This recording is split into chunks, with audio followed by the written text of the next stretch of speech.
इस सेक्शन का पहला पार्ट गवर्नेंस के डिस्कशन के साथ। तो गवर्नेंस का मतलब होता है स्ट्रक्चर बनाना, एक ऐसा सिस्टम जहां रोल्स, रिस्पॉन्सिबिलिटीज और ओवरसाइट क्लियरली डिफाइंड हों, ताकि पूरी ऑर्गेनाइजेशन में सिक्योरिटी कंसिस्टेंटली मैनेज की जा सके। और आईटी वर्ल्ड में गवर्नेंस कोई नई बात नहीं है। आईटी ऑर्गेनाइजेशन सालों से सेंट्रलाइज्ड मॉडल पे काम कर रही हैं, तो मतलब अक्सर चीज़ें स्टैंडर्डाइज देखने मिलती हैं आईटी वर्ल्ड में। रोल्स क्लियर होते हैं, जैसे CISO, SOC team, risk manager, compliance officer. हर किसी का काम डिफाइंड होता है और प्रोसेसेस ग्लोबल लेवल पर अलाइंड होते हैं साइबर सिक्योरिटी डोमेन में। लेकिन ओटी वर्ल्ड में थोड़ा डिफरेंट है। प्लांट्स और फैक्ट्रीज हिस्टोरिकली डिसेंट्रलाइज्ड कल्चर में ऑपरेट करते आए हैं। हर प्लांट अपना बजट, अपने ऑपरेशंस और अपनी प्रायोरिटीज खुद हैंडल करता है। इंजीनियरिंग टीम्स और ऑटोमेशन स्पेशलिस्ट का फोकस प्रोडक्शन और सेफ्टी पर होता है, ना कि कॉर्पोरेट आईटी के अलाइनमेंट पर। और ये मॉडल प्रोडक्शन के लिए तो परफेक्ट है और काफ़ी बेनिफिशियल है और ऐसे ही काम होता है। लेकिन साइबर सिक्योरिटी के लिए थोड़ा सा चैलेंजिंग है। प्रॉब्लम यह है कि साइबर थ्रेट्स प्लांट के बाउंड्रीज में नहीं रुकते। अगर एक साइट कॉम्प्रोमाइज हो गई तो पूरी ऑर्गेनाइजेशन कॉम्प्रोमाइज हो सकती है। इसलिए ओटी सिक्योरिटी को प्योरली डिसेंट्रलाइज्ड तरीके से मैनेज नहीं किया जा सकता। उसके लिए चाहिए सेंट्रलाइज्ड गवर्नेंस। अगर गवर्नेंस नहीं हो तो हर प्लांट अपनी मर्जी से काम करेगा। एक साइट स्ट्रिक्ट कंट्रोल फॉलो करेगी, दूसरी कुछ भी नहीं करेगी, और फिर इसका रिजल्ट ये होगा कि इनकंसिस्टेंसी और मेजर सिक्योरिटी गैप्स। गवर्नेंस इसीलिए ज़रूरी है क्योंकि वो क्लैरिटी और स्टैंडर्डाइजेशन लाती है। ये इंश्योर करती है कि सभी plants same baseline requirements follow करें, एंटरप्राइज स्ट्रैटेजी के साथ अलाइन रहें और थ्रेट के अगेंस्ट कोऑर्डिनेटेड प्रोटेक्शन मेंटेन करें। तो गवर्नेंस ओटी सिक्योरिटी को मैनेजेबल और स्केलेबल बनाता है ग्लोबल लेवल पर। तो जब हम ओटी सिक्योरिटी गवर्नेंस एस्टैब्लिश करते हैं, हम एसेंशियली एक ऐसी स्ट्रक्चर बिल्ड कर रहे हैं जो टेक्निकल और ऑर्गेनाइजेशनल कैपेबिलिटीज को एक फ्रेमवर्क में लाती है। तो स्लाइड में जो मैं गवर्नेंस का चार्ट आपको दिखा रहा हूँ, वो इसी स्ट्रक्चर को विजुअली रिप्रेजेंट कर रहा है।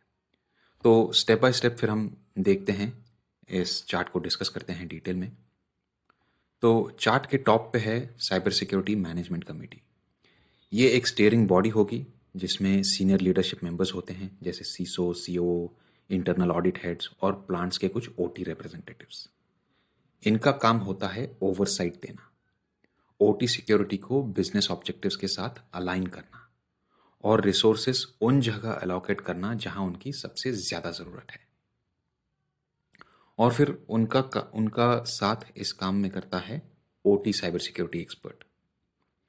तो ये OT cyber security subject matter expert यानी ओटी एसएमई, ये एक क्रिटिकल रोल है।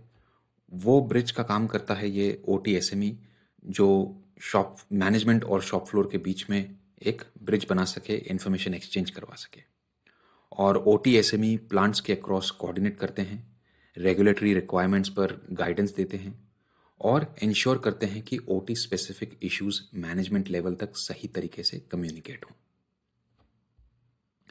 अब इस गवर्नेंस के नीचे रिस्पॉन्सिबिलिटीज भी डिवाइड होती हैं इस स्ट्रक्चर के नीचे 4 कैपेबिलिटी पिलर्स में, और ये पिलर्स को मैं वन बाय वन आपके साथ डिस्कस करूंगा। और ये पिलर्स रिप्रेजेंट करते हैं ओटी सिक्योरिटी के प्रैक्टिकल टेक्निकल फंक्शंस को। तो पहला पिलर है स्ट्रैटेजी और गवर्नेंस का। ये पिलर पॉलिसी और रिस्क मैनेजमेंट फ्रेमवर्क डिफाइन करता है, और इसमें 2 एरियाज हैं। एक तो है पॉलिसी डेवलपमेंट और एंड मैनेजमेंट, और दूसरा है रिस्क मिटिगेशन एंड मैनेजमेंट। तो जहां पॉलिसी एंड मैनेजमेंट में जहां ओटी स्पेसिफिक पॉलिसीज लिखी जाती हैं, जैसे वेंडर रिमोट एक्सेस पॉलिसी, जिसमें लिखा हो कि सारे third party connections monitored OT jump host के थ्रू ही जाएंगे, तो ऐसी ओटी स्पेसिफिक पॉलिसीज डिजाइन होती हैं। उसके बाद रिस्क मिटिगेशन एंड मैनेजमेंट में जहां प्लांट लेवल पे जो भी रिस्क आइडेंटिफाइड होते हैं उनको फॉर्मली ट्रैक और एड्रेस किया जाता है। एग्जाम्पल के लिए, अगर कोई लेगेसी पीएलसी पैच नहीं हो सकता तो उसे सेगमेंटेड जोन में आइसोलेट करना और रिप्लेसमेंट का प्लान नेक्स्ट मेंटेनेंस साइकिल में बनाना, ये सारा प्लान में डॉक्यूमेंटेड होना चाहिए। तो स्ट्रैटेजी और गवर्नेंस पिलर के अंडर फिर ये दो कैपेबिलिटीज़ होनी ही चाहिए। आपके पास कोई ऐसी टीम होनी चाहिए जो ओटी की पॉलिसी डेवलप कर रही है और उसे मैनेज कर रही है, और रिस्क मिटिगेशन और मैनेजमेंट में आपके पास कोई ऐसी टीम्स, ऐसे लोग होने चाहिए जो ये रिस्क के प्रोसेस को फॉर्मली डॉक्यूमेंटेशन के जरिए चला रहे हैं। उसके बाद आता है पिलर नंबर 2, साइबर डिफेंस का। ये पिलर अटैक सरफेस कम करने और डिफेंसेस रेडी रखने पर फोकस करता है। तो अटैक सरफेस कैसे कम होगा? वल्नरेबिलिटी एंड थ्रेट मैनेजमेंट के जरिए, राइट।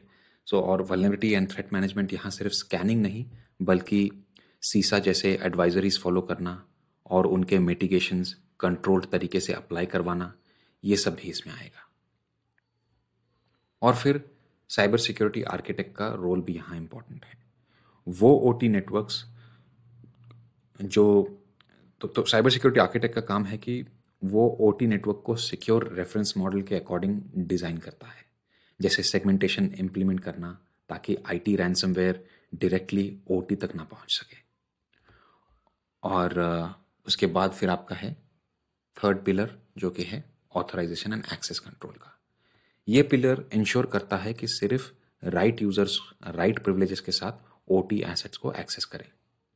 और इसके अंदर फिर आपके ये 3 कैपेबिलिटीज़ आ जाएंगी जो एज अ ऑर्गेनाइजेशन आपको डेवलप करनी चाहिए, जैसे कि एक्सेस रीसर्टिफिकेशन, इसमें रेगुलर रिव्यू होता है, एक्सपायर्ड कॉन्ट्रैक्टर अकाउंट्स रिमूव करना, अननेसेसरी प्रिविलेजेस रिवोक करना, और एक्सेस कंट्रोल पॉलिसी मैनेजमेंट में कंसिस्टेंसी मेंटेन होती है, जैसे हर प्रोग्रामिंग लैपटॉप में मल्टी फैक्टर ऑथेंटिकेशन इन्फोर्स करना। और उसके बाद फिर रिमोट एक्सेस मैनेजमेंट, ये इंश्योर करता है कि वेंडर सेशंस ब्रोकर्ड और मॉनिटर्ड हों, ना कि एडहॉक वीपीएन के थ्रू बाईपास्ड। उसके बाद आता है आपका fourth pillar, network and security operations का। ये ओटी सिक्योरिटी का डेली ऑपरेशंस का बैकबोन है। और सॉक और नॉक ये यहाँ पर लॉग्स को और टेलीमेट्री डेटा को कलेक्ट करते हैं ताकि suspicious IT OT communication detect की जा सके। उसके बाद इंसिडेंट रिस्पॉन्स एंड इन्वेस्टिगेशन, ये वाला जो कैपेबिलिटी है ये इंश्योर करता है कि रैंसमवेयर जैसे अटैक्स डिटेक्ट होते ही ओटी आइसोलेशन एक्शंस क्विकली लिए जा सकें। जो भी स्टैंडर्ड एसओपीज, प्रोसीजर्स, डॉक्यूमेंट्स बनी हुई हैं, प्लेबुक्स, उनके हिसाब से फटाफट एक्शंस लिए जा सकें।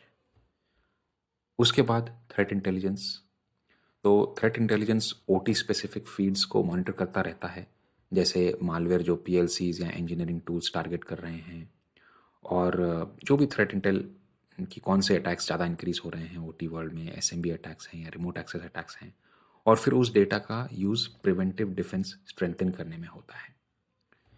तो ओवरऑल फिर आप कह सकते हो कि ये गवर्नेंस फ्रेमवर्क एक बैलेंस क्रिएट करता है। टॉप लेवल पे लीडरशिप ओवरसाइट है, बीच में OT SME as the bridge है, और नीचे clearly defined technical capability pillars हैं। और हर बॉक्स इस चार्ट में एक रियल वर्ल्ड फंक्शन रिप्रेजेंट करता है जो मिलके एक यूनिफाइड और डिफेंसिबल ओटी सिक्योरिटी मॉडल बनाते हैं। और ये बात ध्यान में रखिए कि ये जो मैं बॉक्सेस आपको दिखा रहा हूँ ये रिप्रेजेंट करते हैं डिफरेंट टेक्निकल कैपेबिलिटीज़ जो ऑर्गेनाइजेशंस को रिक्वायर्ड हैं ओटी सिक्योरिटी इम्प्लीमेंट और मेंटेन करने के लिए। ये कोई डायरेक्ट मैपिंग नहीं है कोई रोल्स के लिए, या फिर काउंट ऑफ इंडिविजुअल्स रिक्वायर्ड नहीं है। जैसे साइबर सिक्योरिटी आर्किटेक्ट की मैं बात करूं तो ऐसा नहीं है कि आपको एक साइबर सिक्योरिटी आर्किटेक्ट चाहिए साइबर डिफेंस पिलर के नीचे, नहीं, ये रोल्स की डायरेक्ट मैपिंग नहीं है। ये टेक्निकल कैपेबिलिटीज़ हैं कि आपके पास कोई ना कोई ऐसे टीम्स होने चाहिए जिनमें ये कैपेबिलिटी है कि वो सिक्योर डिज़ाइन कर बना सकें सॉल्यूशंस का, और सिक्योर जो भी इंडस्ट्री फ्रेमवर्क्स हैं उनके हिसाब से आपके जो भी प्रोजेक्ट्स चल रहे हैं उनका डिज़ाइन सिक्योर हो सके। तो इसमें सिक्योरिटी इंजीनियरिंग टीम्स भी आ सकती हैं जो ये आर्किटेक्चर का रोल्स जो ये आर्किटेक्चर की कैपेबिलिटीज़ निभा रही हैं। वैसे ही वल्नरेबिलिटी एंड थ्रेट मैनेजमेंट की हम बात करें तो उसमें भी ये डायरेक्ट रोल की मैपिंग नहीं है कि आपको एक special vulnerability and threat management की टीम चाहिए। ये आपकी साइबर डिफेंस टीम या आपकी सॉक टीम भी ये प्रोसेस को रन कर सकती है। बट ये मैं आपको यहाँ पर टेक्निकल कैपेबिलिटीज़ दिखा रहा हूँ कि ऑर्गेनाइजेशन के पास ये सारी टेक्निकल कैपेबिलिटीज़ होनी चाहिए ताकि वो एक इफेक्टिव ओटी सिक्योरिटी गवर्नेंस ला सके, इम्प्लीमेंट कर सके, जिससे ओटी सिक्योरिटी इम्प्लीमेंट हो और मेंटेन हो। तो इतना ही फिर गवर्नेंस साइड पर। नेक्स्ट अभी हम कुछ ऐसे इंपॉर्टेंट प्रोसेसेस की बात करेंगे जो इस गवर्नेंस को एक्शन में लाते हैं।